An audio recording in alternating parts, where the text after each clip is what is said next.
our 12 points go to... Our 12 points. The 12 points. The 12 points. Nos 12 points. 12 points. Go to. Go to. Malta. Estonia. Iceland. L'Ukraine. Espagne. Italy. United Kingdom. Austria.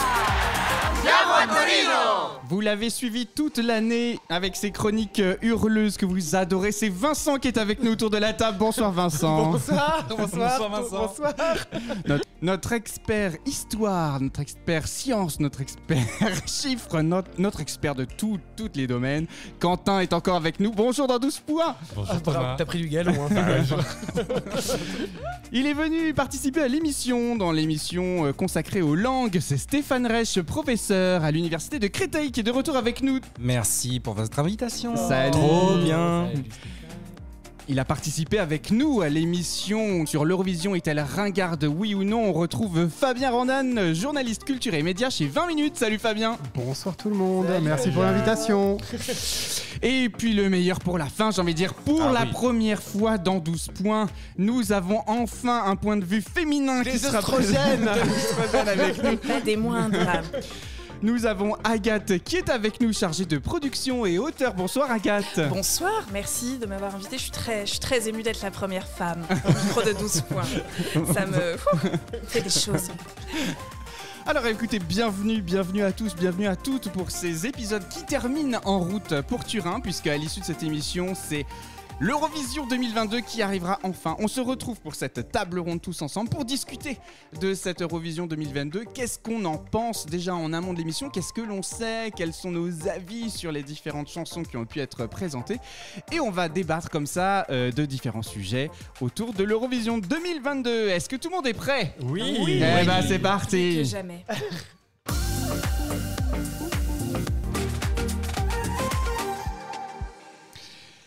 Alors c'est parti, je suis ravi les amis, je pense qu'on n'a jamais été aussi nombreux autour de cette table dans 12 points, on est 6 aujourd'hui, c'est très bizarre, j'ai du mal à vous regarder tous dans le blanc des yeux au moment où je vous adresse la parole, je dois vous dire. Et on va commencer tout simplement à faire un tour de table déjà, pour savoir quelles sont aujourd'hui à date vos chansons qui vous ont le plus marqué de cette sélection Eurovision 2022. Vincent. Oh bah moi, il n'y a pas de surprise. Hein. Je veux dire, ça fait 2 épisodes que je le répète, même 3, je pense, en fait. Moi, c'est le UK, c'est Sam Ryder, c'est Spaceman. C'est ma favorite du concours, voilà. Ça fait très longtemps que le UK n'a pas envoyé quelque chose depuis Lucy Jones, hein, je le répète encore une fois. Mais voilà, et pour moi, c'est la chanson gagnante de cette Eurovision 2022. Quentin. Pour moi, c'est l'Australie, avec Sheldon Riley, Not the Same.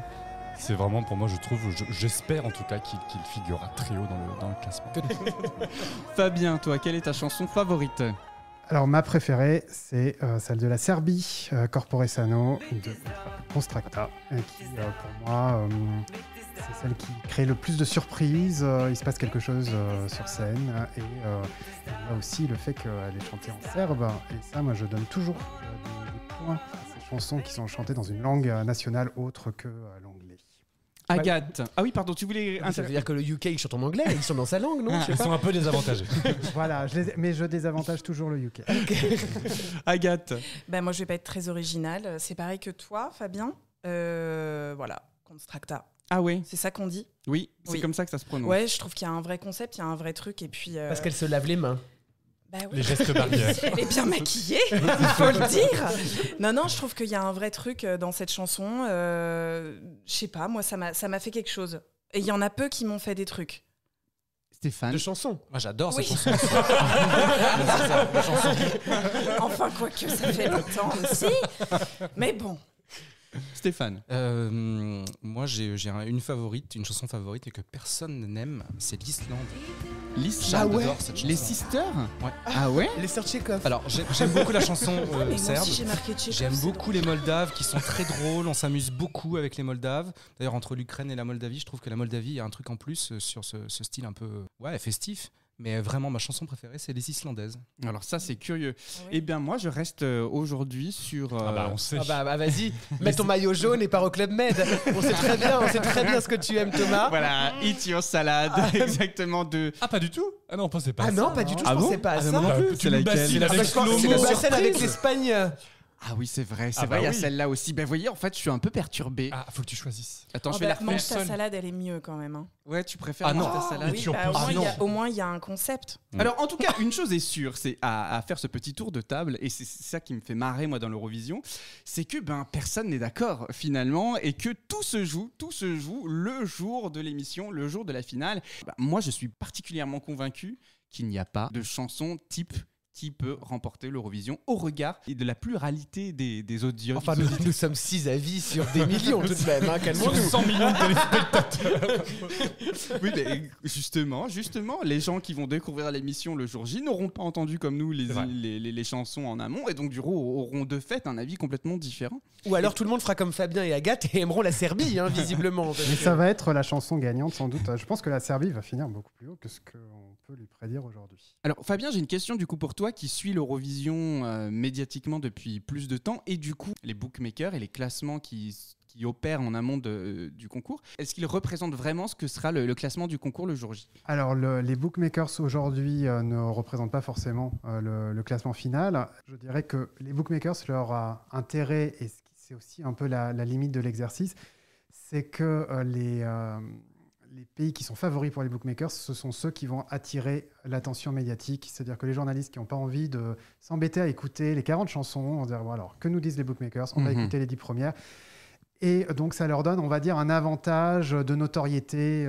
Voilà, ça fait qu'elles seront mises en avant. Mais Ça ressemble au présidentiel, tout voilà. ça. Non, mais c'est vrai, hein, c'est un truc de fou. Mais c'est surtout au niveau avec les répétitions qu'on va voir donc la semaine du concours, que les prédictions vont un petit peu s'affiner et que les bookmakers auront tendance à gagner en pertinence. Après, Quentin, tu voulais dire quelque chose? Ouais, sur les bookmakers, l'importance des bookmakers, dans le sens où on l'a vu, on en reparlera dans un autre épisode lié à l'Eurovision et l'argent.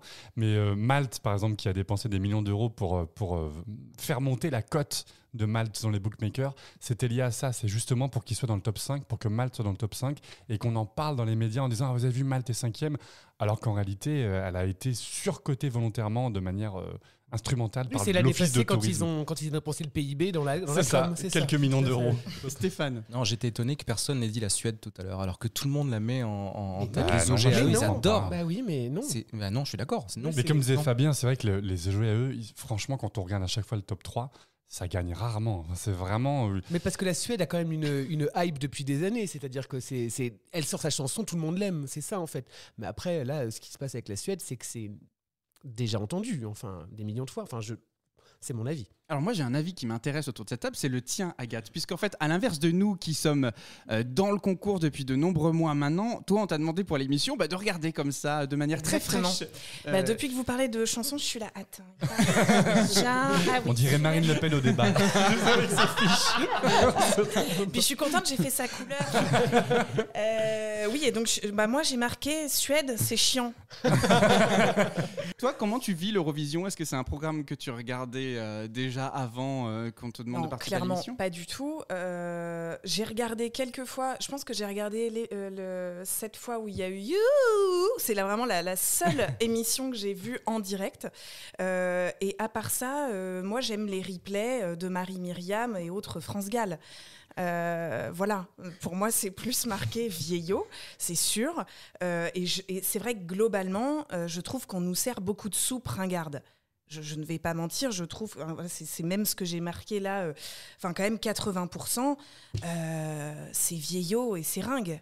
Ah, même de la sélection 2022. Ah ouais, je trouve. Il y a quelques pépites, enfin pépites. Oui, quand même, il y a des gens qui chantent hyper bien et c'est très cool. Je suis d'accord avec toi, Quentin, j'adore, je ne sais plus comment ça s'appelle, cet Australien. Ouais. Voilà, c'est hyper bien. Il y a le groupe d'Israël aussi qui est hyper cool, j'aime beaucoup. Todd Recall.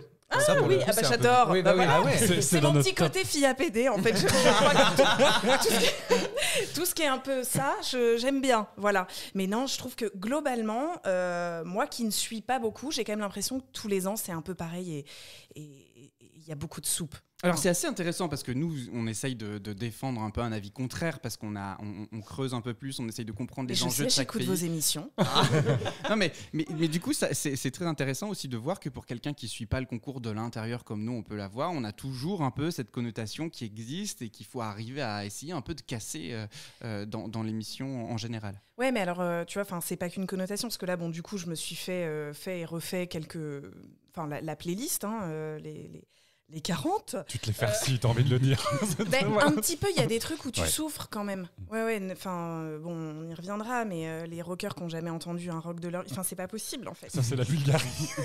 Ah, ben, il y en a... Enfin, voilà, ils sont tous en bleu sur mes petites notes. Mais c'est vrai que c'est pas possible, sans parler... Bon, on en parlera, j'imagine, tout à l'heure, des meufs... on n'est pas passé à autre chose, donc des nanas qui se roulent dans la pluie.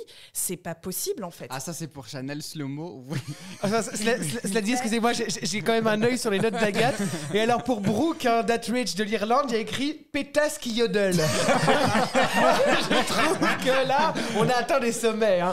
Vous êtes féministe, n'est-ce pas? mais non, mais en fait, alors, tu es Factuel censé aussi. lire mes trucs. Non, par exemple, le Malte, là, j'ai mis, il y en a marre de cette pop insupportable où elles gémissent. Où est Gloria Gaynor? I am what I am. Ah, j'aurais dit Karen Mulder, tu vois, mais ça, c'est une question de génération. Alors, ça rejoint la question que je vais vouloir vous poser à présent, c'est qu'est-ce qu'on pense globalement de cette Eurovision 2022, Quentin? En fait, là, du coup, j'allais rebondir un peu sur ce que tu disais. Sur cette année particulièrement, je suis assez d'accord avec toi. Moi, quand j'ai sélectionné là, mon favori, c'est un favori sans être favori. C'est-à-dire, Ah oui. c'est l'élection présidentielle. Pour moi, on vote par défaut. Voilà, j'ai voté par défaut pour l'Australien, mais je n'ai aucune chanson que je n'écoute en boucle avant même le concours. Alors que chaque année, d'habitude, j'ai toujours 2-3 chansons, des petites pépites ou je sais pas trop si tu les écoutes toi, mais j'ai trouvé que cette année, je trouve le niveau beaucoup plus bas que les années précédentes. 2016, une super année. Enfin, il y a quelques années comme ça qui sont moins bonnes en qualité, je trouve. C'est un avis personnel. Stéphane? On en a parlé avec Quentin la semaine dernière par téléphone et j'ai changé d'avis. En fait, je trouve que le niveau est pas si bas.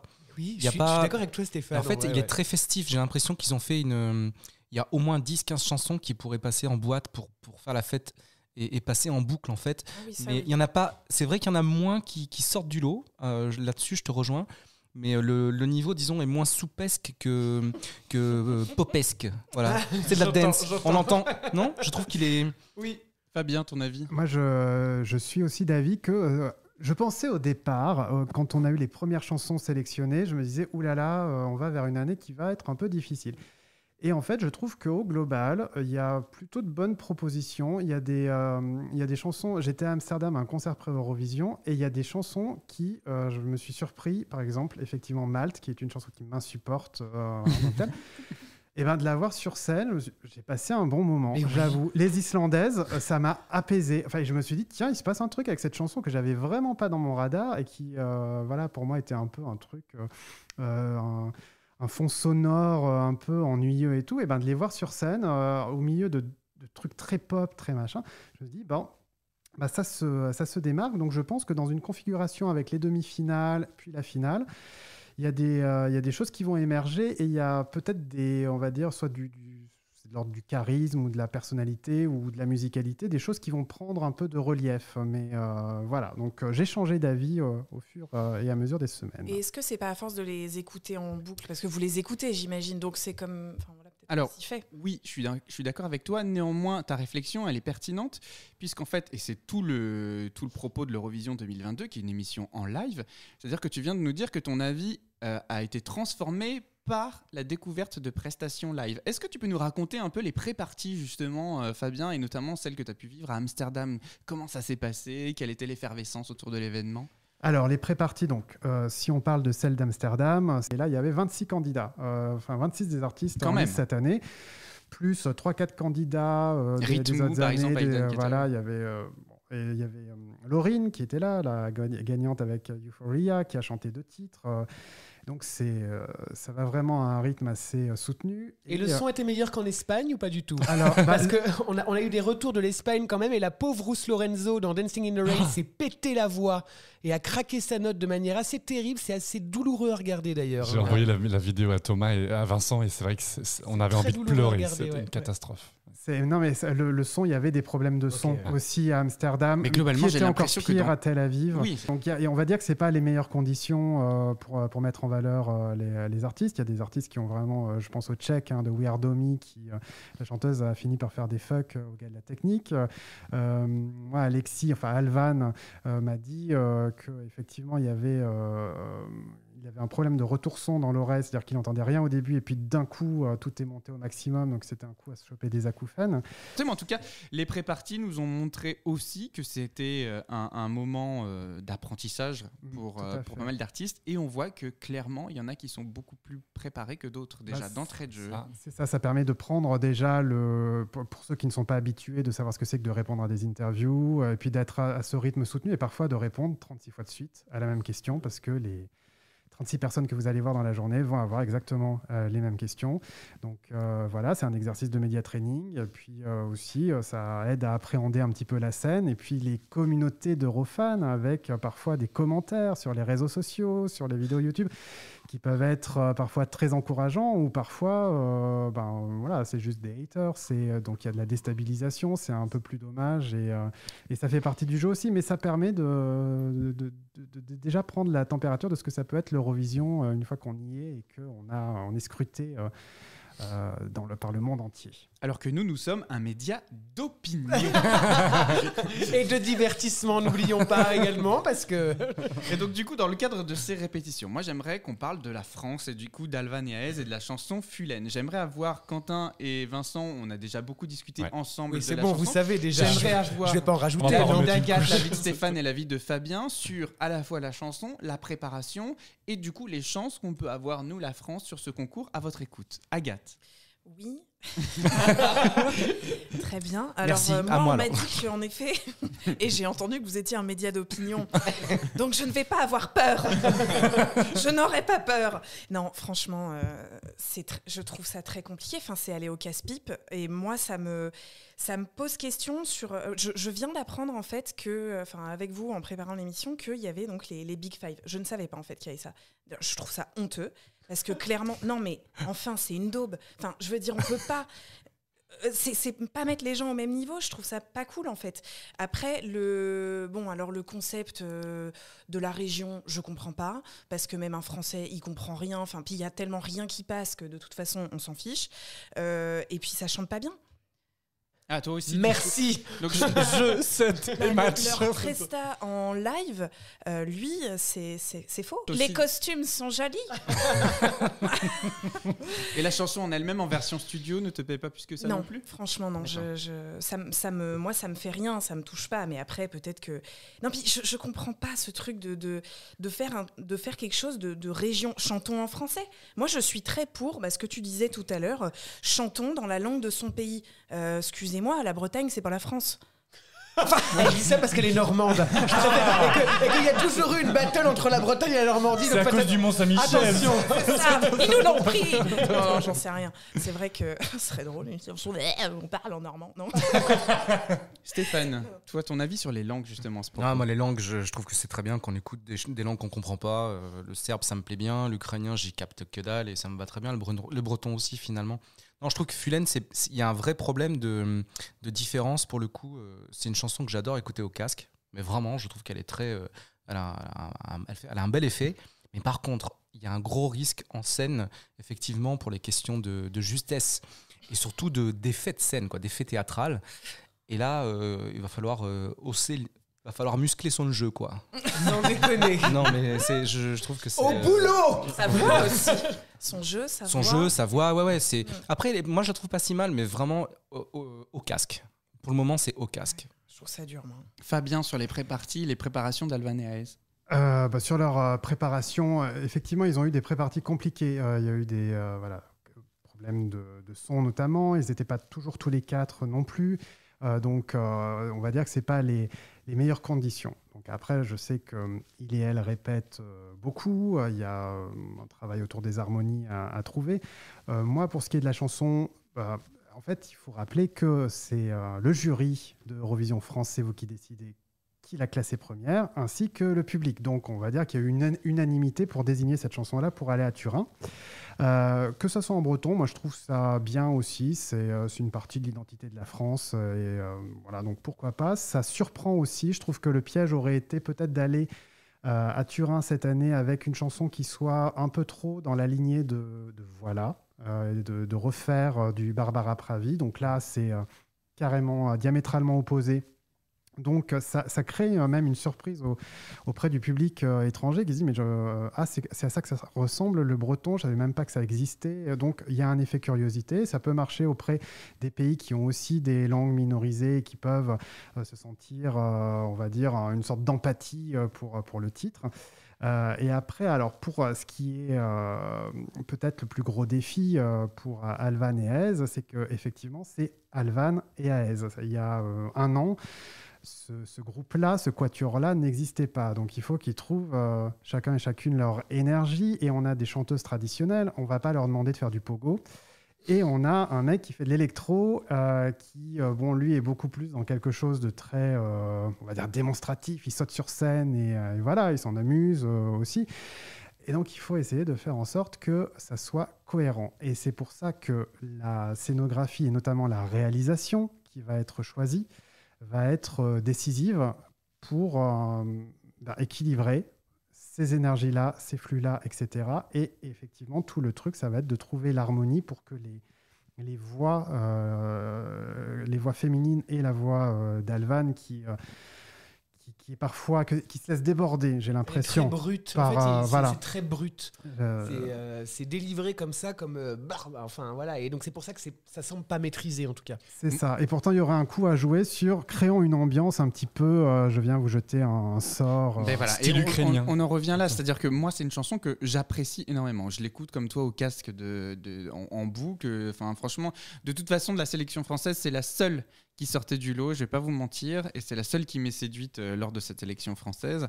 Mais voilà, moi j'ai très peur au regard des pré-parties que l'incarnation ne soit pas juste. Et vraiment, là, ce qu'on demande, c'est incarner les paroles, incarner la chanson. Et il faut espérer voilà, que dans 15 jours maintenant, Alvan et Aez puissent délivrer une prestation qui nous mène quand même dans la première moitié du tableau, s'il vous plaît. Tu rêves. Moi, j'y crois. Tu rêves. Moi, j'y crois. Moi j'y crois à la première moitié du tableau. Je pense que c'est accessible. Enfin voilà. Vraiment. Moi, je pense que ça passe pas les demi si on devait passer les demi. Donc du coup. Alors justement, on parle maintenant des préparations. On va revenir sur l'émission. Et je voudrais qu'on parle de la supercherie des chansons live à l'Eurovision 2022. Parce que depuis tout à l'heure, je vante le fait que beaucoup de choses peuvent être transformées sur les prestations live, sur la façon qu'ils vont pouvoir avoir de se mouvoir, de se présenter, de chanter tout simplement. Sauf qu'en fait, il y a énormément de chansons où les chœurs en fait sont surenregistrés en background et que du coup, ça met des groupes plus en difficulté que d'autres. Est-ce que là où on peut parler aussi d'une équité ? De toute manière, c'est comme ça depuis l'année dernière. Hein. C'est-à-dire que sous couvert de pandémie, en fait, on avait un peu réduit le nombre de personnes, etc., même en coulisses ou des choses comme ça. On est toujours à 6 personnes sur scène, hein, visibles ou non visibles d'ailleurs, entre les danseurs, les choristes et l'interprète ou les interprètes. Mais du coup, pour donner du soutien aux chansons, en effet, et c'est la Suède, hein, si je ne me trompe pas, qui a lancé un peu cette mode-là, avec des chœurs enregistrés qui donnent plus de corps à la chanson. Et tu as raison, puisque on en a parlé la dernière fois, on a eu accès aux versions karaoké qui sont sorties. Et en effet... Il y a des chansons. Ouais. Où est la voix de l'artiste, vraiment ? Parce qu'elle est noyée dans le chœur. Ou même, il y a même un lead, il y a même la chanson lead. Donc, ce que va chanter l'interprète principale, elle est déjà enregistrée sur la chose. Donc, en fait, elle peut elle peut se limer les ongles si elle veut. Hein. Chose qu'a très bien fait d'ailleurs El Diablo l'année dernière. Hein. Non, c'est un vrai problème d'équité, c'est un vrai problème en fait. Soit on permet vraiment à tous les pays d'avoir des chœurs préenregistrés où vraiment on leur donne des chœurs, soit on l'interdit, mais en fait c'est pas réglo. Il y a des pays du coup qui jouent pas le jeu. En fait, la candidate ou le candidat chante pas du tout ou chante mal et c'est tellement camouflé. Alors après, elle peut nous faire une super choré, génial. Sauf qu'on dirait un concert de Madonna où ça s'est pas chanté. Enfin, tu vois, et je trouve pas ça réglo pour un concert qui est soi-disant en live. Stéphane. Ouais, pour moi, les règles, elles sont connues de tous. Puis de toute façon, les styles sont tellement différents. Quand tu mets les 5, elles sont 5 les chanteuses portugaises, non ? Ah, Oui. j'aime Il y bien a quelque chose qui est bien Et j'aime aussi, bien là. le Portugal Elles d'ailleurs. prennent le Je l'ai pas dit. contre- mais Bah oui, c'est Ouais, pas mal. ouais, Elles c'est prennent le super. contre-pied de ce rôle-là du chœur et tout, et un peu comme les Islandaises dont je parlais tout à l'heure, qui sont mes chouchoutes. Mais je trouve qu'il y a vraiment deux pôles. Il y a le pôle un peu dance, qui pour le coup va travailler à pôle l'avance, dance. le backstage et Pardon. tout ça. Le pôle dance, c'est le didgeridoo dance en fait aussi. Je sais pas si ces règles ont vraiment un impact. Pour être tout à fait franc, je pense que c'est une question de style. Il faut que la chanson plaise. Bah, je sais pas, tu vois, on a pu entendre par exemple l'Autriche, Ah oui. Lumix, là. C'est-à-dire, elle ne va jamais chanter cette femme. Ouais, Finalement. non, c'est ça. Mais Ouais. Tant mieux. Parce que Bah, on l'a vu chanter en live. Ah non, je l'ai pas vu chanter en live. Ah bah, donc c'est ok, pas beau. d'accord. Ouais. Mais ça fait un trou après sur scène, c'est-à-dire que les gens se rendent compte de ce vide-là. Et je pense que du coup, ça plaît moins. Fabien. Bah, il y a aussi le fait que les instruments ne sont pas joués live non plus. Je pense qu'il y a beaucoup de gens qui ne le savent pas auprès du grand public. Et je pense qu'il y a aussi l'Italie l'an dernier qui a gagné. Peut-être que les gens se disaient, ce groupe-là, Maneskin, ils sont vraiment en train de jouer de la guitare, de la batterie, y aller à fond. Et je pense que ça crée aussi une fausse impression. Ça devrait être écrit à un endroit que la musique, enfin que les instruments ne sont pas joués live. Enfin, je crois qu'il faut le rappeler et dire, essayez de vous concentrer sur la voix, voilà, pour faire votre choix. On le dit, Alvan ne jouera pas du ukulélé électrique, hein, qu'il le lâche à un moment donné. Eh bien écoutez, merci pour cette première partie. On enchaîne tout de suite avec la première chronique de l'émission qui est connue de tous. Il s'agit de... C'est l'instant. Élodie, L'instant. l'instant. C'est l'instant. J'ai Gossuin. peur. C'est l'instant Élodie Gossuin. Alors mes amis, en fait il y a quelque chose qui m'a fait beaucoup rigoler lors des précédentes Eurovision récentes, c'est que visiblement Netta, une oracle ratée, se trompait complètement dans les annonces des villes. Est-ce que vous êtes au courant de cette histoire ? Ah, disait à Jérusalem, je sais plus Oui. quoi. Alors je vais vous faire écouter ce passage parce que franchement ça me fait assez rire. Donc à chaque fois que Netta prend la parole, elle se gourde de ville. Et finalement, nous avons été à Tel Aviv. Et puis l'année suivante.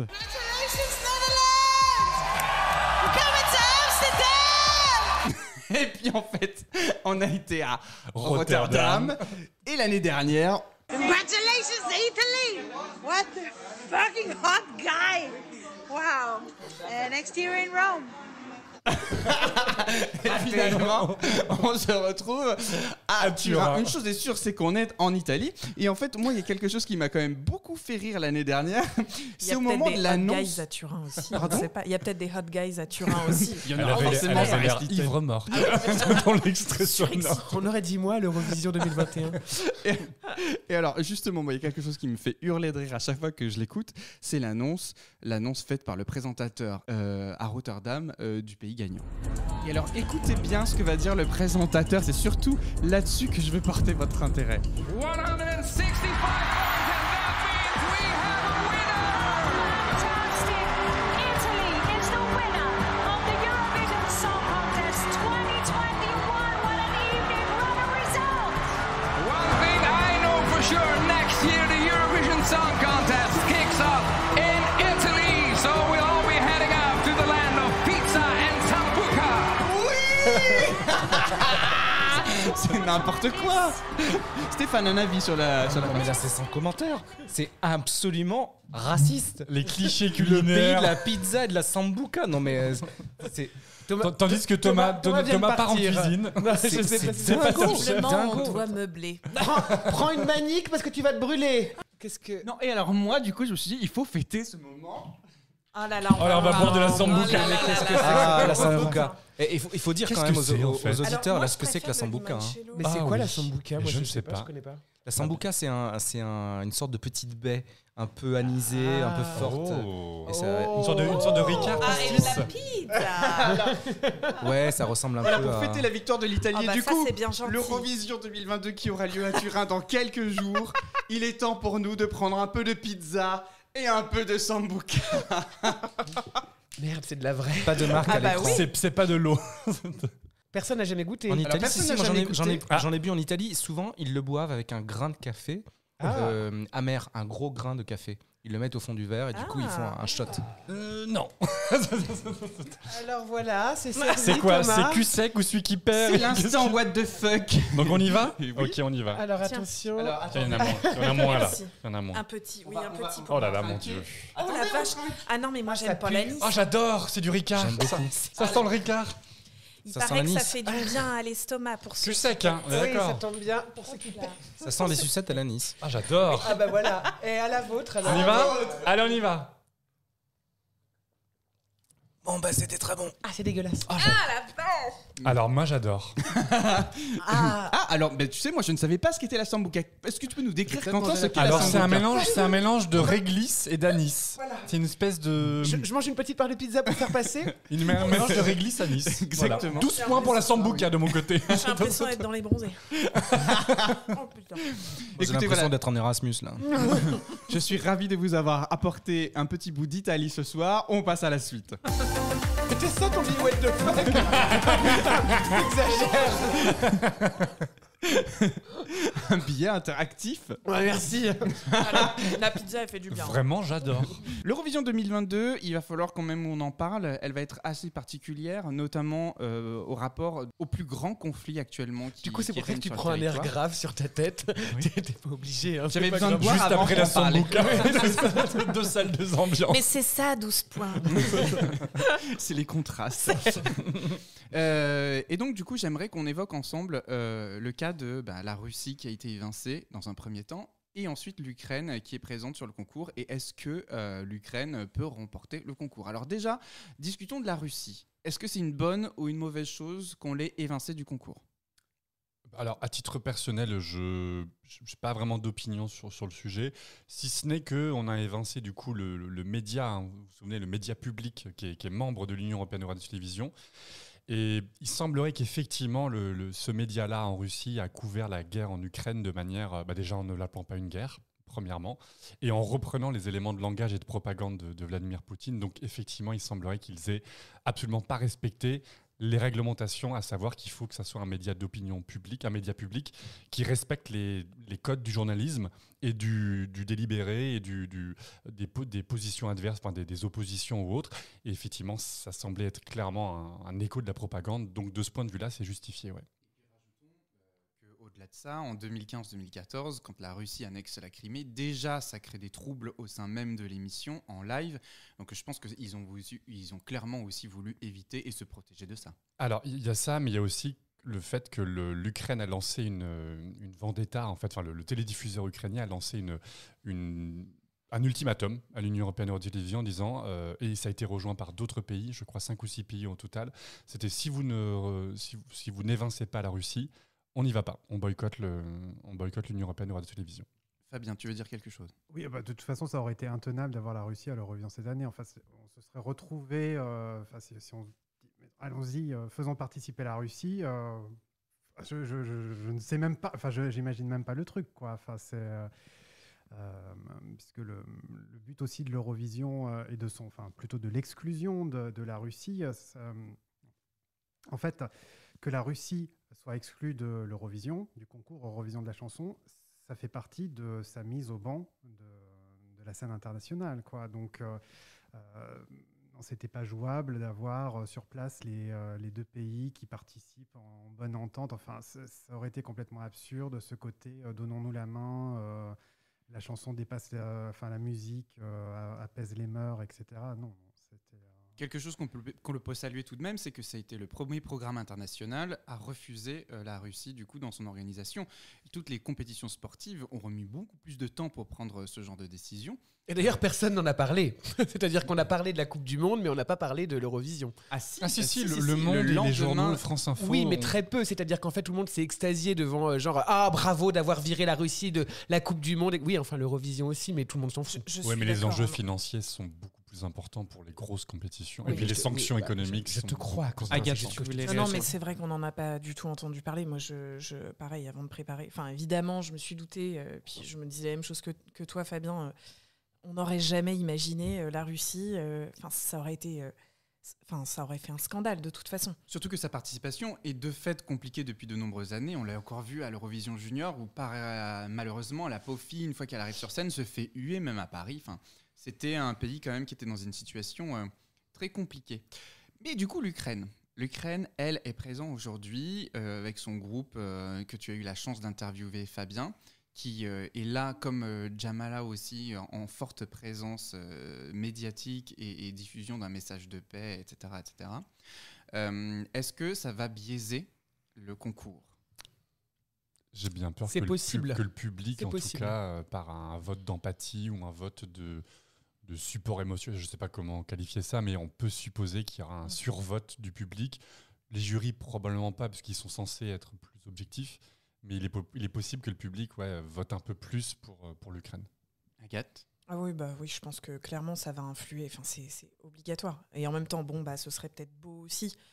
Après, un petit soutien. Après, la chanson, vous l'aimez, hein, vous Moi, deux, Thomas, j'adore. Moi, je la et trouve, Quentin, mais moi, je la parce trouve que très bonne. Elle est très ethnique avec ce petit flutio là. Absolument. Mais, terrible Ouais. quand même. moi, j'aime pas. Moi, j'aime Après, bien. ouais. C'est folklorique, j'aime bien. Mais il y a le côté aussi, Ouais, les voilà, bookmakers. on s'en hein. fout, quoi. Il y a les bookmakers qui les classent.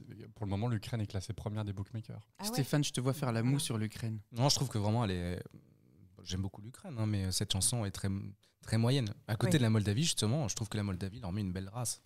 Mais la Moldavie, c'est quand même hyper folklorique. La Moldavie, c'est pas possible. Ah ouais, j'avoue, j'ai du mal. C'est plus Facebook, abouti, c'est plus drôle, c'est Circassien, j'avoue que j'ai du mal. Moi, j'aime pas. Moi, j'ai noté que la Moldavie, c'était les Bratislava Boys. C'est tout à fait ça. Franchement, il y a quelque chose. quelque chose. Oui, Fabien. Non, c'est ça, sur l'Ukraine. Moi, le truc, quand on parlait de voir les chansons en live, moi, c'était pareil. Je ne pensais pas au début à une possibilité de la victoire de l'Ukraine. Parce que je me disais, les gens, de toute façon, quand ils vont faire leur top 10, s'ils n'aiment pas la chanson, ils vont pas se dire, quand même, on va voter pour ce pays en guise de soutien. Ça fait un peu léger. Donc après, il y aura peut-être aussi des personnes. Hein. Mahmoud, quand il a fait son concert au Bataclan il y a quelques jours, il a dit, l'Italie ne pourra pas gagner 2 années de suite, c'est pas possible, mais voter pour l'Ukraine, ils en ont besoin. Bon, enfin, je schématise un petit peu ses propos. Bref, il y a ça. Et le truc, c'est en fait de les voir à Amsterdam sur scène. Moi j'ai été pris par l'émotion et je pense qu'on m'aurait dit tiens un boîtier de vote, j'aurais mis des points à l'Ukraine quoi. Donc je pense que tout va dépendre pour l'Ukraine de ce qui peut se passer d'ici à la finale du concours. Je pense que leur qualification en finale est assurée, mais après moi c'est une chanson que je trouve plutôt bonne. Là où ça pêche, c'est la partie rap qui pour moi casse un petit peu tout, Oui. mais toute la partie folklore, je trouve ça vraiment génial quoi. Stéphane. Stéphane qui n'est pas très friand de rap, hein, j'ai l'impression. Non, j'adore le rap. J'ai juste fait un geste, effectivement. La partie rap, elle est vraiment à revoir. Moi, le moment qui va, je pense, le plus m'émouvoir lors de l'Eurovision 2022, C'est c'est pas, Brigitte. c'est pas tant. Hein, pour rester sur l'Ukraine, c'est pas tant le moment où ils vont venir réaliser leurs prestations. C'est le moment où en fait, on va appeler la ville. On ne sait pas si ça va être Kiev, on ne sait pas si ça va être Lviv, on ne sait pas encore quelle ville sera appelée à l'Eurovision 2022 pour remettre ses points. Et en 1993, on se souvient de Sarajevo, en fait, où ils avaient appelé. Du coup, Sarajevo, il y avait des problèmes de connexion et c'était hyper émouvant ce moment-là. En fait, moi, l'Eurovision, j'ai toujours dit, il y a 2 étapes. Il y a le show et après, il y a la remise des points qui est tout aussi importante dans l'émission parce qu'elle remet le focus sur cette soirée unique, qu'on appartient à un continent européen où on est tous voisins et c'est le seul moment où on a une fenêtre sur Tallinn, voilà, sur Kiev, sur Rome, sur Lisbonne. En fait, c'est le seul moment où, en fait, dans un message autre que de l'économie ou de la politique, on peut se retrouver tous ensemble. J'attends ce moment avec impatience et je sais d'ailleurs malheureusement que si techniquement, parce qu'en fait ils sont dans l'incapacité de se connecter avec les villes en Ukraine, la restitution des points se fera en live depuis le plateau de l'émission. Un peu comme à l'Eurovision Junior. Et il est possible d'ailleurs que le vote du public ne se fasse pas, parce que du coup, les réseaux téléphoniques étant à moitié délabrés, en fait, il n'y a pas de vote du public. Du coup, ils font, souvenez-vous, comme Saint-Marin, comme qu'il n'a pas de télévote, ils font un mix des résultats précédents pour remplacer le vote du télévote. Alors, si vous vous posez des questions sur pourquoi Quentin dit Saint-Marin, il n'y a pas de télévote, écoutez notre épisode consacré aux règles de l'Eurovision, vous apprendrez plein de choses. La Biélorussie aussi en 2019, puisqu'il y avait eu des fuites dans les votes des jurés, donc ils avaient dit pas de vote du jury pour la finale. Et du coup, c'était là qu'ils avaient mis en place cette espèce d'algorithme. Voilà, sauf qu'ils avaient pris les points à l'envers. Enfin, ça faisait partie de la pagaille qui fait que la France a été rétrogradée de 2 places parce qu'elle a eu des points qu'elle n'aurait pas dû avoir. Enfin, bon. Alors, petite Anne, on va passer à un sujet un peu plus léger. S'il vous plaît. On reboit de la sambuca ou pas? Non, mais est-ce qu'on n'est pas trop content, justement, quand on parle de remise des points, qu'Élodie Gossuin revienne pour la France rendre les points? Évidemment, la revoilà. Mais il faudrait que ça soit elle tous les ans. Je comprends pas France Télévisions. C'est-à-dire, oui, au revoir Carla. Bah oui. Élodie, forever. Matin, midi et soir, Élodie, on la veut. Mais Vous c'est pensez génial, qu'elle va préparer une punchline ou pas? Toujours. On Moi, espère. je me demande Alors, si ce qui me fait peur, c'est qu'elle fait à chaque fois Qu'elle la un jeu de prépare. mots et qu'elle fasse un truc avec Fulène. Et donc, elle va chanter en breton. Accroche-toi. Bah, Prépare-toi. Agathe, prépare-toi. il faut dire que pour Amir, du coup, c'était le poteau rose avec son you. C'est ça. Voilà. Et puis l'année d'après, c'était Alma. Elle a fait embrasse. Très faux d'ailleurs. Embrasse-moi, dis-moi que tu Donc m'aimes. là, elle Et va là, chanter. tu vas- bon, Elle bah, va chanter en que breton. va-t-elle chanter? On s'accroche à nos culottes. T'as ton. Oui, mais le truc, c'est que la première année, tu sens que c'est pas prévu. Tu sens que ça sort d'elle. Et qu'elle ne s'entend On pas. voit d'ailleurs qu'elle bouge de manière Oui. frénétique. De manière gênante. De manière gênante. Et moi, je trouve ça super qu'il la remette sur le devant de la scène et que surtout, elle s'en amuse. Parce qu'au début, elle le dit quand même, elle en a un peu souffert. Maintenant, elle s'en amuse. Au contraire, ça la sert dans sa carrière audiovisuelle, quelque part. Ah bah, elle est adorée par les fans étrangers qui, je pense que les gens connaissent Catherine Deneuve de la France et Élodie Gossuin. Voilà. Allez demander en Espagne, en Moldavie, de citer 3 Françaises connues, il y a Élodie Gossuin dans le lot. Ah la vache. Alors, on revient du coup sur le travail que fait France Télé pour déringardiser la marque Eurovision. Et j'insiste là-dessus, puisqu'il y a un vrai changement de paradigme sur le programme, puisque Alexandra Redamiel, la directrice des divertissements de France 2, parle clairement de marque Eurovision. On ne va plus parler d'une émission, donc on cherche à développer quelque chose au même titre que The Voice ou que sais-je, mais en tout cas, on cherche à développer un concept Eurovision qui va au-delà du programme lui-même. Pour développer la notoriété autour du programme, on a la sélection française qui est faite en début d'année. On va avoir les pastilles là, sur la semaine qui précède le concours qui vont présenter Fulène. Et des puis, goodies. des goodies. Et puis on a aussi la diffusion sur la chaîne Culture Box des 2 demi-finales. Donc on a tout un schéma qui se met en place pour arriver quand même à redévelopper la notoriété du programme et essayer de lui faire perdre en regardise. Agathe, toi qui du coup vois ça un peu de très loin, à l'inverse de nous, qu'est-ce que tu penses de la marque Eurovision et est-ce que tu penses qu'au regard de ce qu'on vient d'évoquer, c'est quelque chose qui peut, dans l'esprit français, être transformé ou c'est cuit d'avance? Alors, pour moi, c'est mort. Hein. Mais après... Non, mais tu vois, Vincent, tu disais en rigolant, oui, les goodies, les machins. Franchement, s'ils se mettent à faire ça, à tout brander, comme on dit maintenant... je trouve ça encore plus triste, en vrai. Alors, je sais pas comment exactement. Non, mais il n'y aura ils pas de veulent goodies. faire. Hein, Oui, pardon, oui. Non, excuse-moi, je mais- sais, sûr que si. je sais que t'extrapoles, mais dans l'idée. En effet, il faudrait réussir à changer le regard, mais vraiment, est-ce que des jeunes qui ont 18 ans, ils vont aller regarder ça parce que c'est une marque Eurovision ? Je pense pas. Mais c'est tout le propos en fait, c'est-à-dire que l'Eurovision, au-delà du fait que ce soit un concours de chant, et je l'évoquais tout à l'heure, c'est aussi la capacité qu'on a à se sentir européen à un instant T, et vraiment à fédérer autour de l'Europe. Alors, dans l'idée, je suis complètement d'accord, mais je pense que la plupart des gens ne se reconnaissent pas là-dedans. C'est ça qu'ils n'arrivent pas à faire. Parce qu'en effet, ça pourrait être un truc... Enfin, moi, par exemple, j'aime pas le foot. J'aime bien le foot comme tous les gens à l'Euro et à la Coupe du Monde. Moi, je me sens jamais aussi française et européenne qu'à ce moment-là. Mais tu chantes la Marseillaise devant une Bien pinte. sûr, en pleurant. Non, mais voilà. Et ça, je trouve que... Enfin, moi, j'arrive pas à le retrouver à l'Eurovision. Je sais pas ce qui pêche. Je ne sais pas. Et peut-être aussi... le choix des chansons, hein, je suis désolée, mais qui n'arrivent pas à passer la barre du moderne et de ce qu'on entend maintenant. La plupart des trucs, je trouve que, je l'ai marqué plein de fois sur ma feuille, Back to the 90s, ça a 30 ans, c'est beaucoup, je trouve que ça revient beaucoup. Quentin, tu voulais dire... Fabien, pardon, tu voulais dire quelque chose? Oui, non, sur la marque Eurovision en France et surtout sur comment fédérer le public de France Télévisions autour de ça, je pense que justement, il y a des choses à faire en prenant des risques un petit peu. En Allemagne, Ils font des émissions avec des panels, enfin avec un panel de téléspectateurs, un panel d'experts, etc. Ils regardent les clips des chansons, c'est sur 4 ou 5 soirées, ils donnent des notes, etc. Donc c'est ce genre de choses qui permet de préparer. Je ne sais pas si c'est diffusé sur une grande chaîne, si c'est uniquement destiné à la 3e partie de soirée ou quelque chose comme ça. Mais en fait, j'ai l'impression qu'en France, on reste bloqué sur l'Eurovision. C'est Marie-Myriam et ABBA a gagné avec Waterloo. Est-ce que vous êtes tous au courant? Et Céline Dion aussi. Voilà. Et il y aurait de quoi faire une émission de divertissement, de jeu qui permettrait de à la fois réunir des gens qui connaissent le concours et des gens qui sont là juste pour écouter des chansons, rigoler, écouter un quiz, ce genre de choses. Donc je pense que le concept reste à trouver.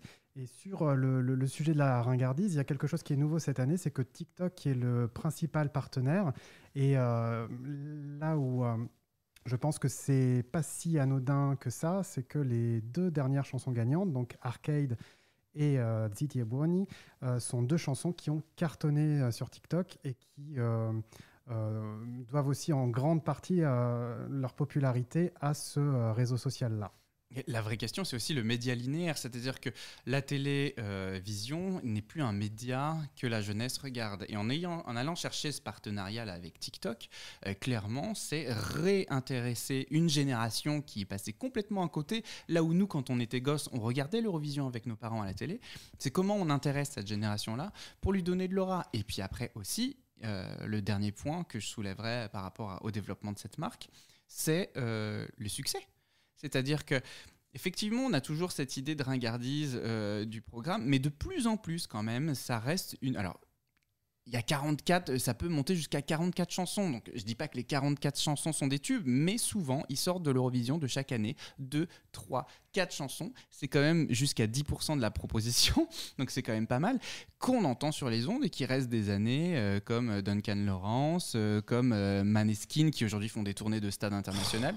Oui, je sais, mais c'est un argument de taille pour prouver que le programme, en fait, arrive aussi à dénicher encore aujourd'hui de nombreux talents et mérite, au-delà de l'aspect ringard qu'il véhicule, mais parce que je pense que c'est l'offre aussi qui fait ça, parce que c'est 44 chansons et que forcément, 44 chansons, il n'y a pas 44 propositions extraordinaires. Et la chanson de l'Autriche de cette année, Allo, de Lumix, passe sur énergie. Enfin, Oui. je ne sais pas à quel rythme de rotation, etc. Mais ça, je pense que c'est rarissime. Enfin, qu'une chanson, avant qu'elle soit présentée à l'Eurovision, tourne déjà en radio dans un pays qui n'est pas le sien. C'est voilà. Pour la c'est plus pas grande banal. joie de Quentin, on peut le lire sur son visage, vraiment. Je hais cette chanson. Alors, Non, oui, j'avais Stéphane. 2 trucs à dire là-dessus. La première, c'est que c'est pas la France qui a disons, pris l'initiative de faire de l'Eurovision une marque. C'est une marque depuis longtemps et surtout depuis 10 ans.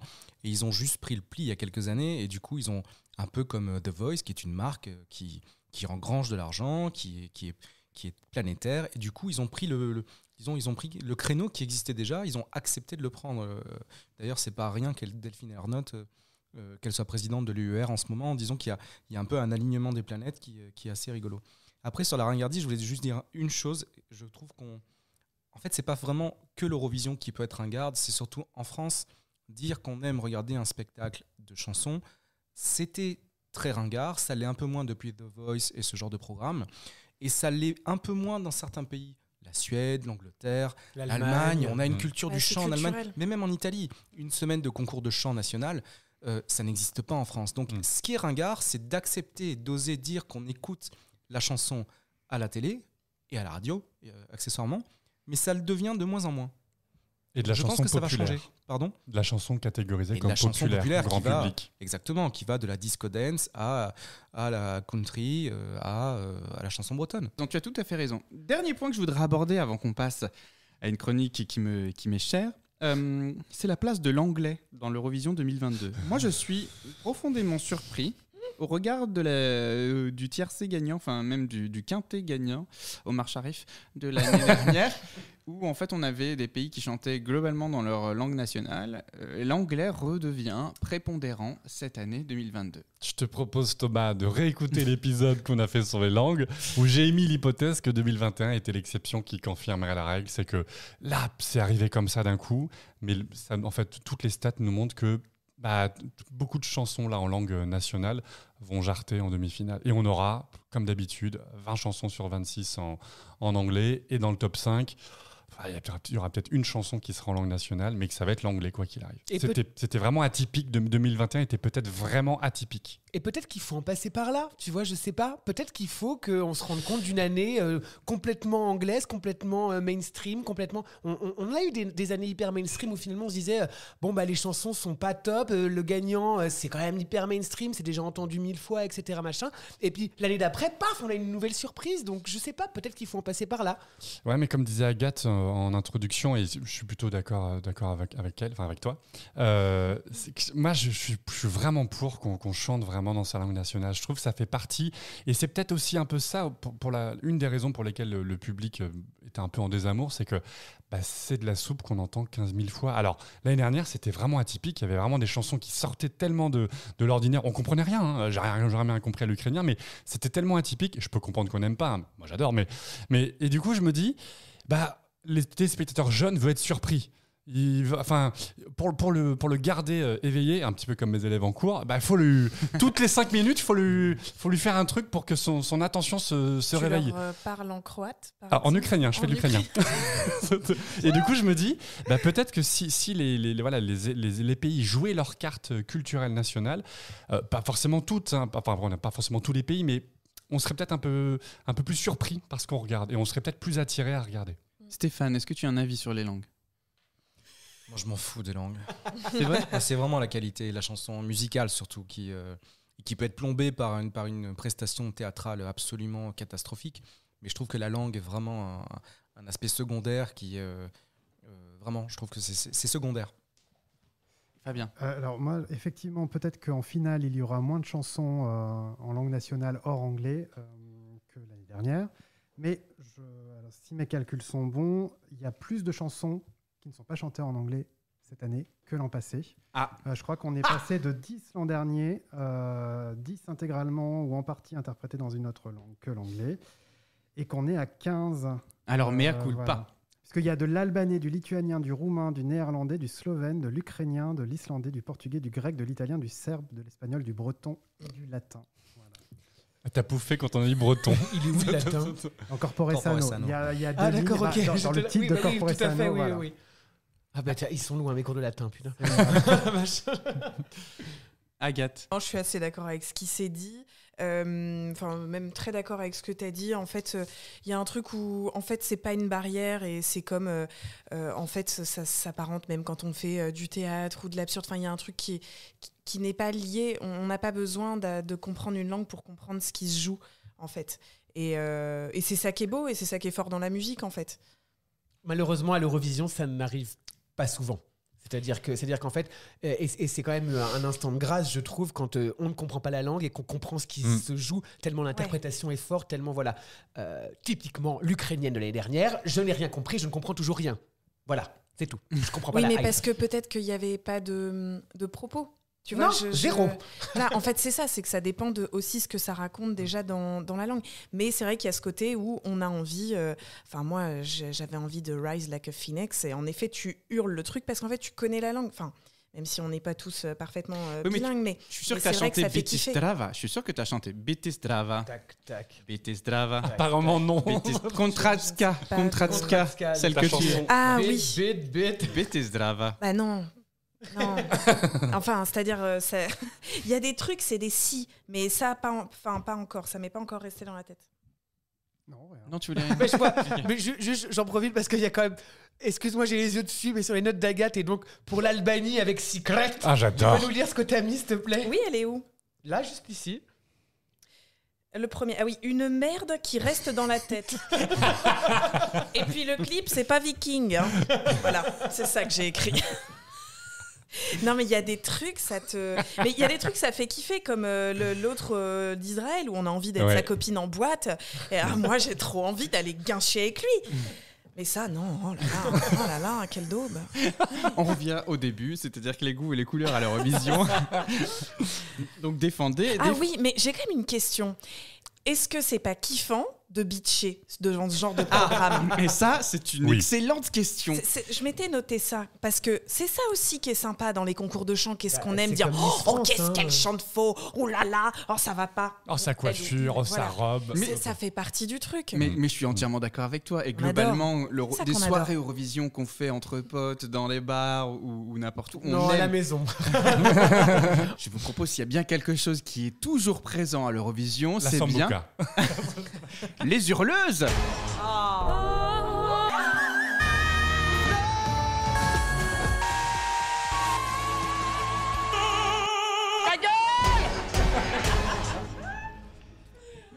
Eh ben mon cochon, vous vous rendez compte? Non vraiment, vous vous rendez compte?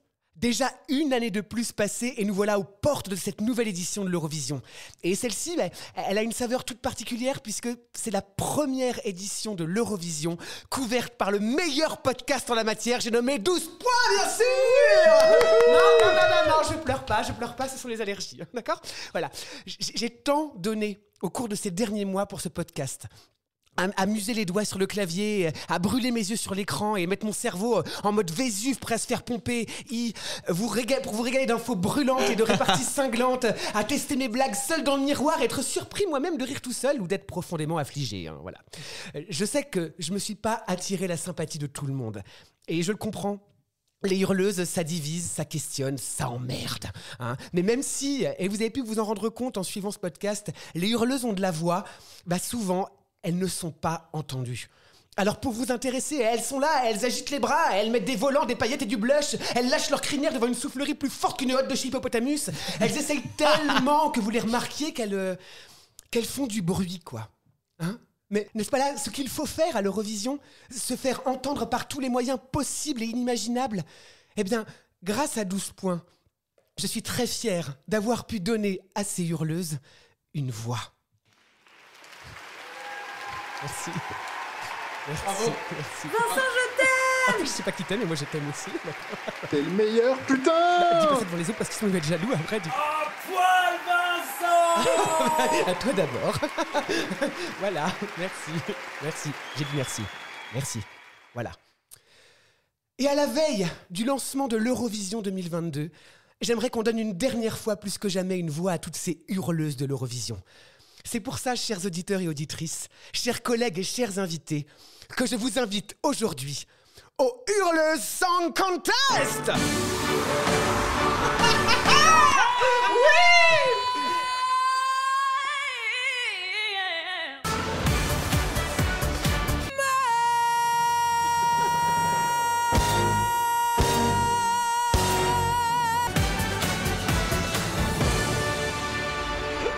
Bravo! Le jeu est très simple et promis, il ne durera pas aussi longtemps que l'Eurovision classique, sinon on est là encore demain matin. Cette année, il y a 40 pays en compétition. Et je sais ce que vous vous dites, et vous avez raison, c'est beaucoup. Et encore, la Russie a été limogée. Nous avons, dans le désordre s'il vous plaît, l'Albanie, la Croatie, la Macédoine du Nord, le Monténégro, la Serbie, la Slovénie, l'Australie, le Danemark, la Finlande, l'Islande, la Norvège, la Suède, l'Arménie, qui est un peuple qui a beaucoup souffert, l'Azerbaïdjan, qui est responsable de ça en partie, la Géorgie, l'Israël, l'Ukraine, la Bulgarie, Chypre, la Grèce, Malte, le Portugal, Saint-Marin, l'Estonie, la Lettonie, la Lituanie, la Moldavie, la Roumanie, la Pologne, l'Autriche, la Belgique, l'Irlande, les Pays-Bas, la Suisse, la Tchéquie, et bien sûr le Big Five, l'Allemagne, l'Espagne, la France, l'Italie et le UK. Et si vous vous demandez, la réponse est oui. Oui, j'ai trouvé une hurleuse pour chaque pays. Car même pour les plus récalcitrants, tous les pays ont tenté au moins une fois dans leur vie une hurleuse à l'Eurovision. Alors, on va pas se mentir, c'est plus ou moins bien réussi selon les pays. On peut pas tous faire comme la Suisse en 2021 avec John Tyr et son Tout l'univers.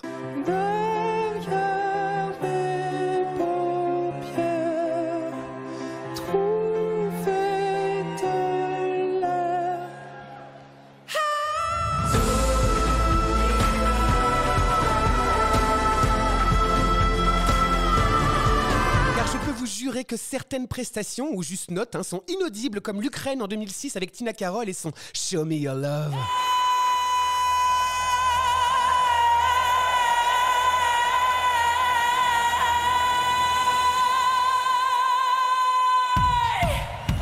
Et elle explosa. Certaines performances pourront dire merci aux choristes comme Chypre en 2021 avec, attention avec l'accent chypriote, El Diablo.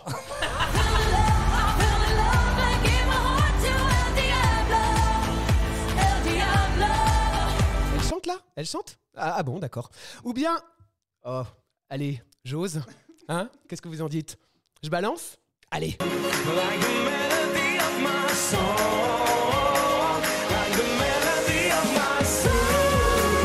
Il a une super voix, ton choriste Amir.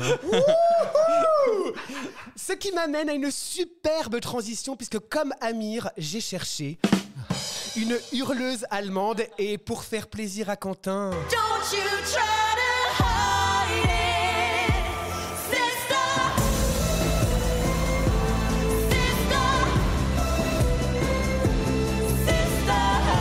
Mais malheureusement... Germany, you received from the public votes. I'm sorry. 0 points. Et pour ne laisser personne en reste, j'ai même voulu faire plaisir à mon Thomas avec la Moldavie en 2020. Oh merci!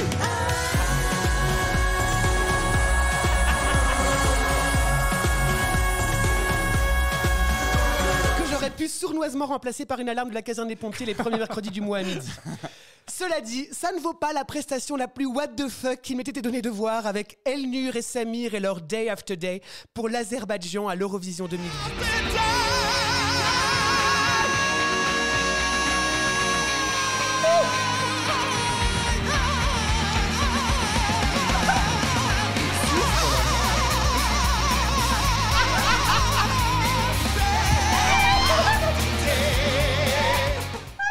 Qu'on achève immédiatement cette brebis à l'agonie, s'il vous plaît. Oh la vache. Heureusement, on pourra toujours compter sur l'Espagne pour la touche drama, comme en 2014 avec Ruth Lorenzo et son Dancing in the Rain.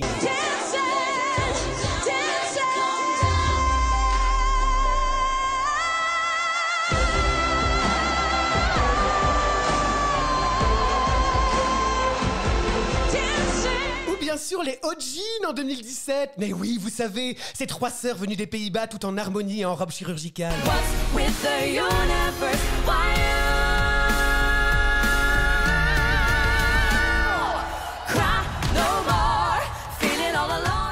Sans oublier, et là, excusez-moi, je prends une pause parce que j'ai un peu chaud. Mes grands vikings danois de 2018 à qui j'assiguerais bien le Darakar de la proue à la poupe.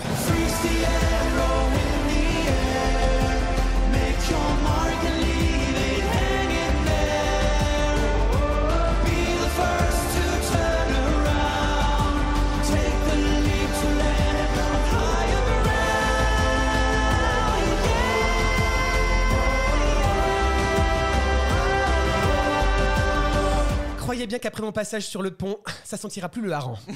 Bref, tout ça, mes amis, vous l'aurez compris, c'est comme le dirait le UK en 2019, ou la jeune mariée le soir de sa nuit de noces. It's bigger than everything we see.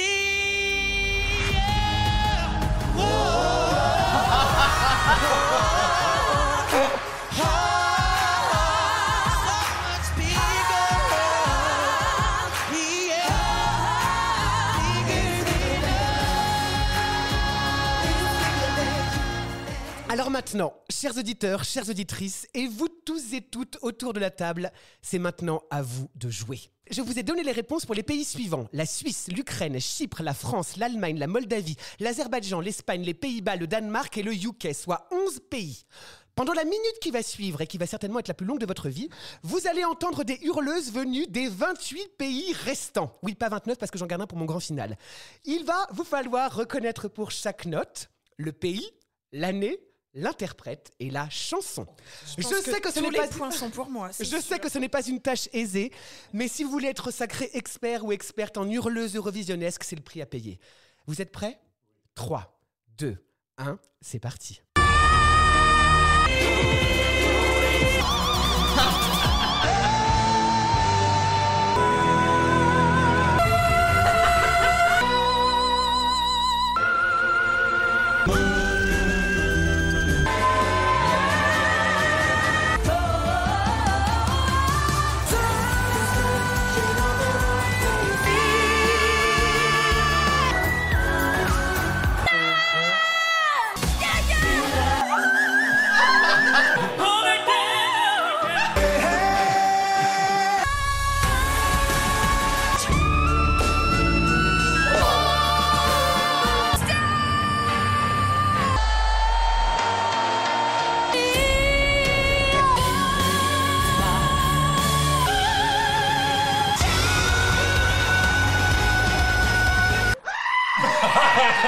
Je me laisserai jamais le secret de chèvre. En conclusion, mes chers amis, que pouvons-nous dire de tout ça à présent que notre tête est farcie de hurlements, de cris et d'alarmes? Comment j'ai qualifié tout ça déjà? De bruit. Ouais, du bruit. Un bruit qui peut être fait avec plus ou moins d'intelligence. Un bruit qui sonne, un bruit qui tonne, un bruit qui agace, qui dérange, qu'on aime et qu'on déteste. Mais n'est-ce pas là toute l'essence même du bruit? Je suis partisan du fait que quand une cause est juste, qu'elle délivre un message de paix et d'amour, qu'elle remplit le cœur de joie et de tendresse, il faut se faire entendre, il faut faire du bruit pour elle. Alors merci Thomas, et merci Quentin, de m'avoir permis grâce à ma voix de faire entendre toutes ces voix. Car à présent, vous le savez, pour mes hurles chéris, comme Diotato en 2020 pour l'Italie, je ne cesserai jamais de faire du bruit.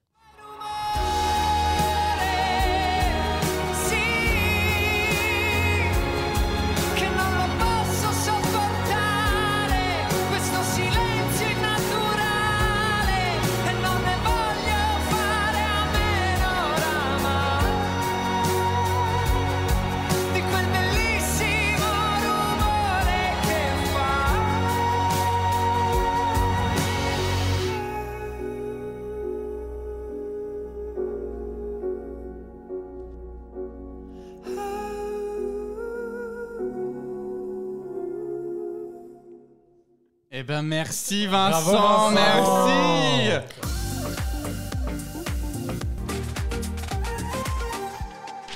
Merci encore pour cette chronique Vincent, des plus émouvantes parce que c'est ta dernière de la saison.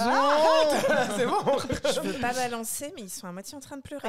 Non, pas du tout. J'ai reconnu une romaine avec un piano rond. Exactement, bien sûr. Moi, je croyais qu'il fallait donner les réponses tout de suite, c'est pour ça moi j'étais hyper Bah oui, moi aussi, j'étais dans le jeu, j'étais là, je vais tout gagner.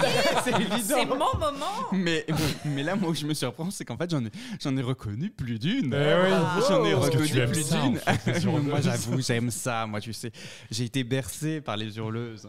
Alors écoutez, avant qu'on ne se quitte la fin de cette émission, j'aimerais qu'on se dise comment on se sent à quelques jours de l'Eurovision 2022. Maintenant que nous, on en a parlé pendant une année complète. Je suis un peu ballonné. Est-ce que... Comment est-ce qu'on se sent? Je ne me Est-ce que sens pas très fraîche. Est-ce que c'est un show qu'on attend de voir? Est-ce que c'est un show... D'accord, j'avais pas compris. Stéphane? Moi, j'ai hâte de voir Mika en scène. On a tellement parlé de la présentation de l'Italie et elle était tellement catastrophique dans les années 90 qu'ils sont attendus au tournant là. Donc j'ai quand même hâte de voir le spectacle télévisuel en tant que tel. Parce que moi, je ne serai pas à Turin. Voilà. Vous y serez peut-être? Vous y serez, vous, non? Oui, nous y serons. Quentin? Moi, je suis toujours excité de regarder l'Eurovision. Il y a une montée en excitation quand les répétitions commencent, parce que là, on commence vraiment à voir ce que ça va rendre sur scène. Et je suis pas encore au top du top, mais ça va arriver là. Dans quelques jours, je serai à fond les ballons. Fabien?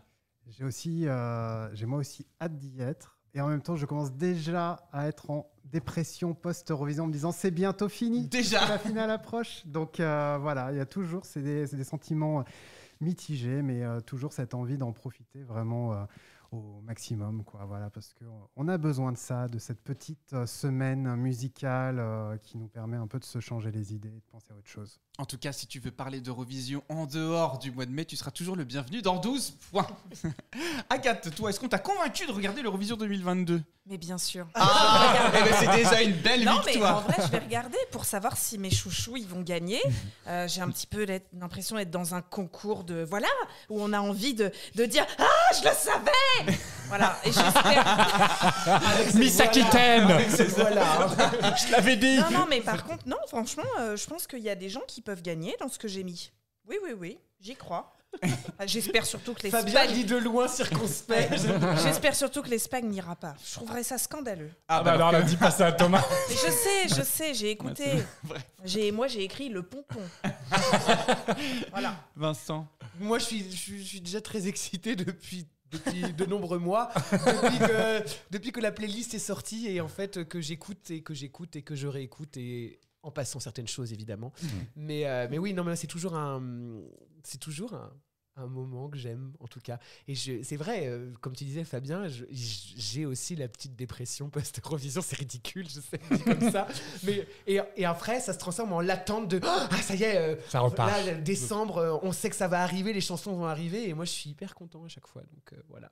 Et je tenais également aussi à dire que grâce à 12 points, j'ai vécu un peu d'Eurovision chaque mois et c'était vraiment pas mal du tout. Ça, c'est vrai. Et donc, merci coup, Thomas de cette idée de base. Je pouvais rester un peu dans l'excitation de l'Eurovision et ça, c'était chouette. Bah, merci, franchement, les garçons, j'en profite. C'est pas encore la fin de l'émission parce qu'il y a encore 3-4 émissions qui arrivent d'ici la clôture. Mais là, c'est notre dernière émission avant l'événement. Je sais pas encore si on fera une couverture live, on verra comment les choses se passent, si on boit, si on fait la fête, si on a le temps d'enregistrer des émissions. La première question qui vient, c'est si on boit. Qui brûle un peu de sambuca. Première nouvelle. Donc voilà, merci beaucoup. Mais on ne peut pas se quitter, vous savez, la tradition d'une émission 12 points canon, comme on aime à la dire, c'est de se finir avec le jeu des... C'est de se finir comment ça on va se finir comme on va pas se finir en public déjà. Excité finalement, Thomas. C'est l'Erasmus à se finir. Tu la laisses. Il va falloir que je mette un Peggy 18 sur ce programme. Alors, Stéphane, Fabien, Agathe, je vous rappelle le principe. Vincent, Quentin et moi allons à notre tour défendre une chanson en 1 minute 30. Alors. Et à votre tour, il faudra que vous donniez 12 points à l'un de nous trois. Et puis ensuite, d'autres points compris entre 1 et 10. Les deux autres compris entre 1 et 10. Voilà. Comme à l'Eurovision. Ok, Exactement. parfait. Ah, on donne des points aux 3 chansons cette Oui, fois-ci. finalement, on a changé. Ah bon, bah, très bien. Pour l'épisode spécial. Première nouvelle. On est beaucoup, ça fera beaucoup de points. D'accord. Alors, qui veut commencer ? Bah vas-y Thomas. Vous êtes sûr ? Allez Thomas, Allez. c'est parti. Alors, On sait ce que c'est. Ah oui. c'est pas sûr. Ah, il a changé ? Là, il faut dire que aussi les chansons que nous avons choisies sont les chansons de l'Eurovision 2022. Oui, c'était la la thématique. C'est dans la même. thématique. Alors, je vais vous demander de fermer les yeux. En fait, je vais vous demander à tous de fermer les yeux. l'ASMR. Voilà. Donc, je vous demande de fermer les yeux et de vous plonger dans le noir. Nous sommes dans une grotte. Une femme s'y réfugie et s'accroche à la vie. Elle est ici piégée par un éboulement et commence légèrement à suffoquer, l'oxygène s'y faisant de plus en plus rare. Accompagnée de la flamme d'un cierge qui l'aide encore à tenir bon, cette lumière reste toutefois sa seule lueur, son seul rapport à la vie. La flamme vacille, l'air s'amenuise, les parois de la grotte disparaissent. À 3, je vais vous demander de prendre une grande inspiration et de bloquer votre respiration et ne la relâcher que lorsque je vous le dirai. 1, 2, 3. La flamme s'est éteinte faute d'oxygène. La femme suffoque. Elle n'arrive plus à respirer. L'orage qui s'abat dehors redouble alors d'intensité. La peur gagne la femme qui se tient la gorge, une larme glissant sur sa joue. Mais c'est alors que la foudre frappa la grotte et son entrée dans un fracas inouï. Une brèche s'ouvrit alors provoquant un tourbillon d'aspiration, emportant la femme vers cette liberté. Vous pouvez respirer. C'est la vie qui revient en vous. C'est le plaisir de retrouver l'essentiel. La femme pleure, mais son visage confond ses larmes aux gouttes de pluie qui ruissellent sur ses joues. Elle est vivante, elle est heureuse. Respirer, c'est la liberté qui nous est offerte. Respirer, c'est ressentir la communion de la nature et des éléments en nous-mêmes. Respirer, c'est le titre de la chanson de Vladana qui représente cette année le Monténégro. Et c'est le symbole de l'espoir face à l'impardonnable. Une métaphore pour tous ces gens terrés face au bombardement qui ne rêvent à leur tour que d'une seule chose, être libre de respirer. Et voilà. Ça rend pas la chanson meilleure, mais... Ah oui, donc on peut pas la T'as attendu 10 Excusez-moi, moi, je les épisodes. connais pas par cœur. C'est quoi Monténégro? Mais après, tu voteras pour celle qui t'a convaincu D'accord, le plus. très bien, Pas très forcément par rapport à tes notes, mais Oui, plus je par sais, rapport à mais la quand même. description. J'ai bien compris. Alors, Quentin ou Vincent? Quentin. Bon bah d'accord. Je clôture. Ça marche.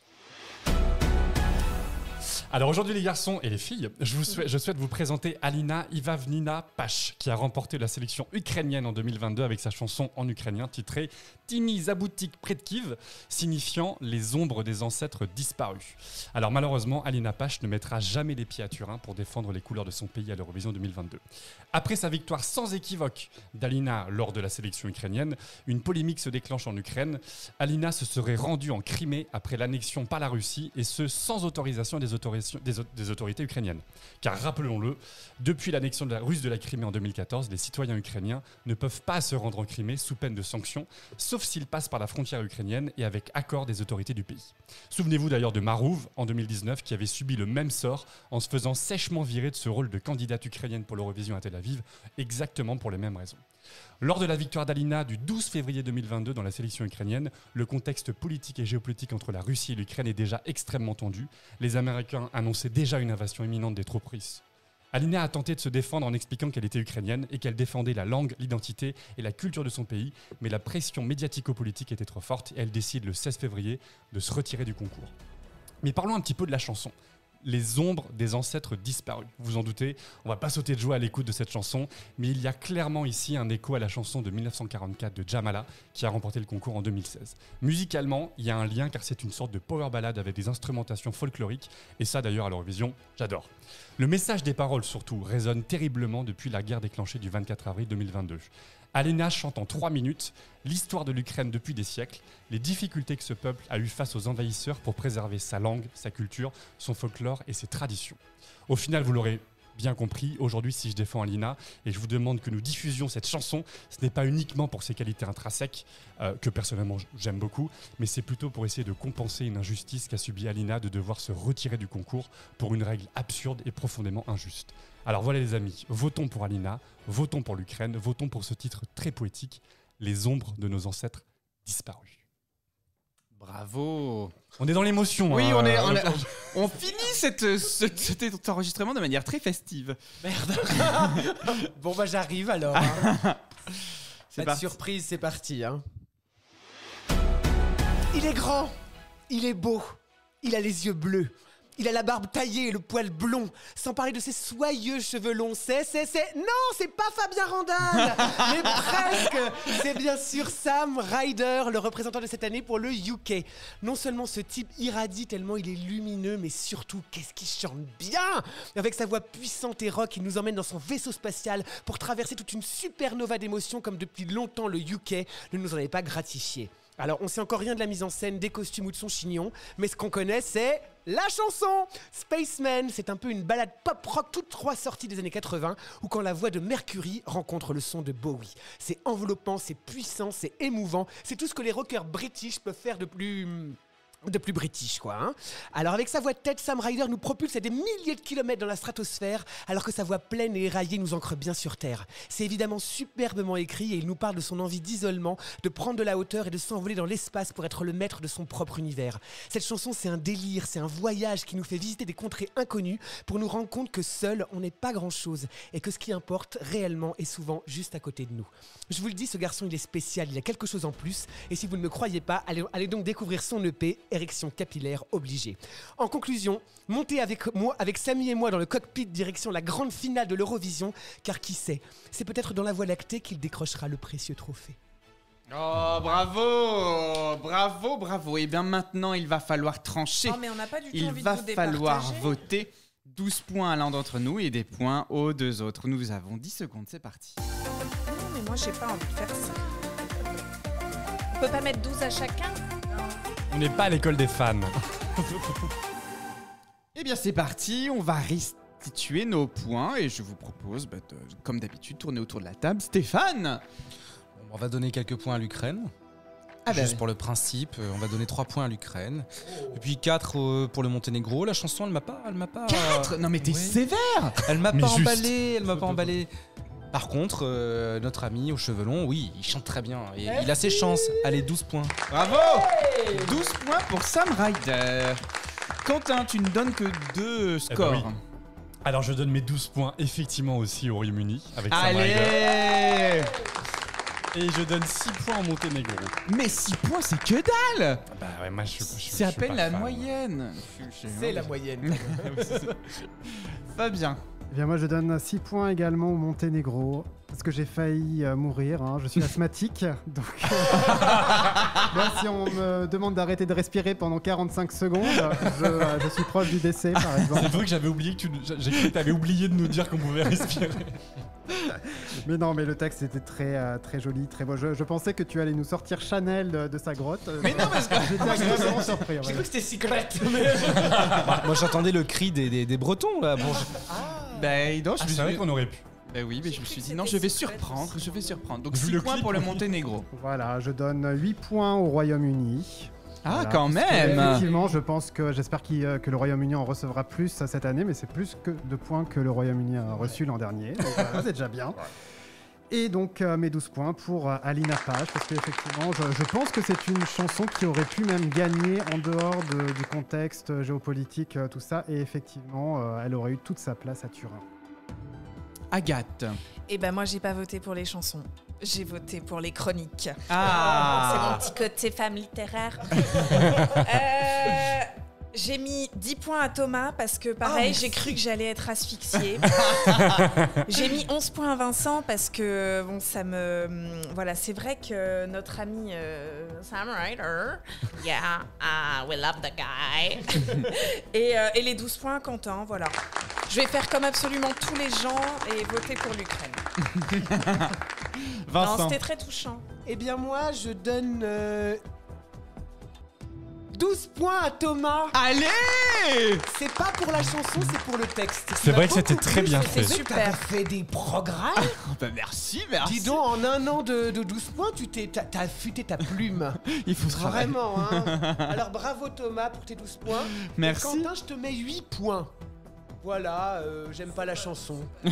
Mais j'aime pas la chanson. Donc voilà.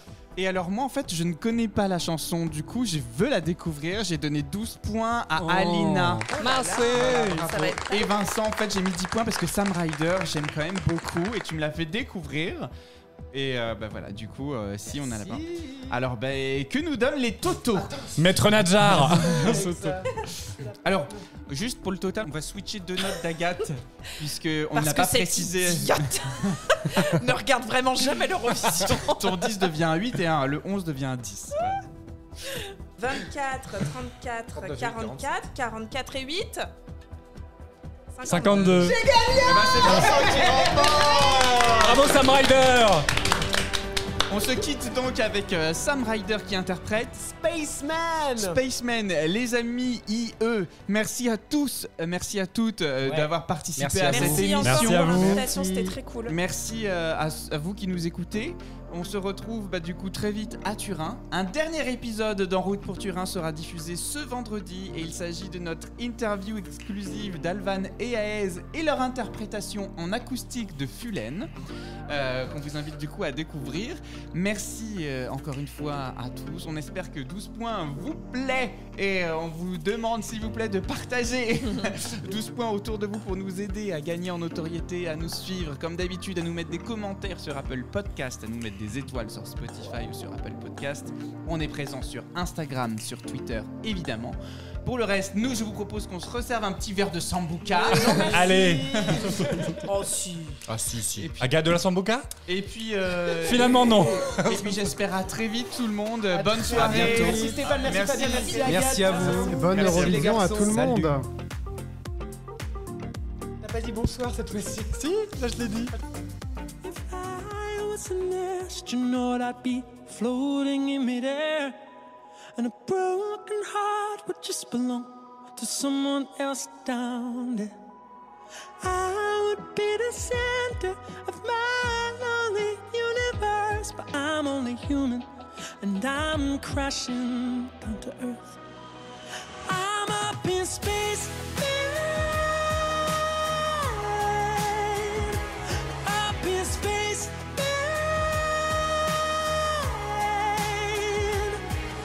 I've searched around the universe, been down some black holes. There's nothing but space, man. And I wanna go home. If I was an astronaut, I'd speak to satellites. My navigation systems would search for other life. But I'd be up and thinking about what I left behind, 'cause I'm only human with the real world on my mind. I'm up in space,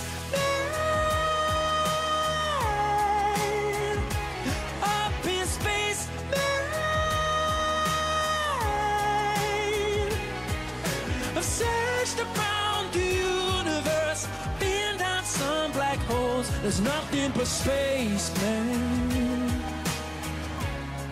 And I wanna go home.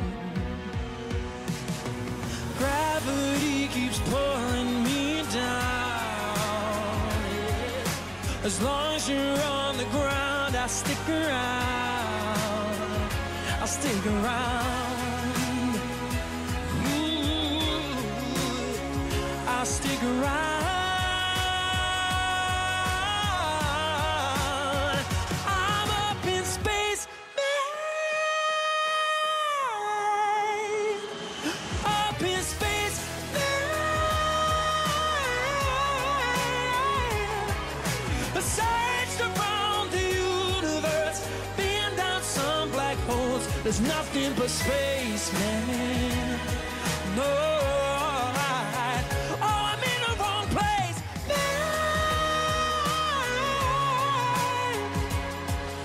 Searched around the universe, been down some black holes, nothing but space, man. And I wanna go home.